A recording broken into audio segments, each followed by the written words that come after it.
নমস্কার বন্ধুরা, শুভ সন্ধ্যা। আবারও একটা ছোট ভিডিওতে আপনাদের সবাইকে স্বাগত। তো আপনাদের ব্যথামুক্ত এক জীবন পেতে হলে কী কী করতে হবে সেই টপিকটা নিয়ে আপনাদের আলোচনা করব।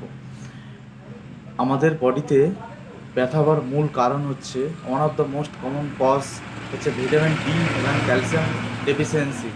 তো ভিটামিন ডি এবং ক্যালসিয়াম পর্যাপ্ত পরিমাণে যদি আমরা বডিতে নিতে থাকি, তাহলে ব্যথামুক্ত জীবন আমরা পেতে পারি। কি করে পাবো? ন্যাচারাল সোর্সই বলবো আপনাদের। দুধ থেকে প্রচুর পরিমাণে ক্যালসিয়াম পেতে পারেন, এবং তিল থেকেও প্রচুর পরিমাণে ক্যালসিয়াম পেতে পারেন। দুধ এবং তিল যদি আপনার পর্যাপ্ত পরিমাণে খান, তাহলে আপনার ক্যালসিয়ামের যে ঘাটতি ওটা পূরণ হয়ে যাবে। একটা সমীক্ষা দেখা গেছে,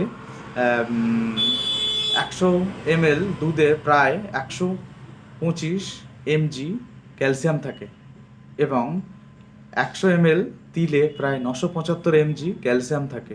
তো আপনারা সকালবেলা যদি দুধের সঙ্গে যদি আপনারা তিলের গুঁড়ো যদি মিশিয়ে খান, ক্যালসিয়ামের ঘাটতিটা কিছুটা পূর্ণ হবে।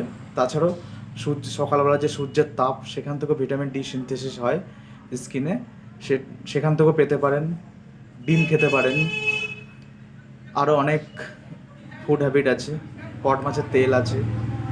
এগুলো যদি আপনারা ন্যাচারাল ওয়েতে নেন, তাহলে আশা করি ভিটামিন ডি এবং ক্যালসিয়ামটা পেয়ে যাবেন। তার পাশাপাশি আপনাদের ফিজিক্যাল অ্যাক্টিভিটি করাতে হবে। একটা মোস্ট কমন কজ হচ্ছে ফিজিক্যাল ইনঅ্যাক্টিভিটি। তো আপনাদের পর্যাপ্ত পরিমাণে এক্সারসাইজ করতে হবে, তাহলে আপনার ব্যথামুক্ত জীবন পেতে পারেন। ম্যাক্সিমাম ইয়াং জেনারেশনের মধ্যেও দেখা যাচ্ছে যে ভিটামিন ডি এবং ক্যালসিয়াম অভাব হচ্ছে। তো এটা থেকে মুক্তি পেতে গেলে ক্যালসিয়াম এবং ভিটামিন ডি অবশ্যই আপনাদের নিতে হবে। তাহলে আপনারা বৃদ্ধ বয়স পর্যন্ত আজীবন ভালো থাকবেন। নমস্কার।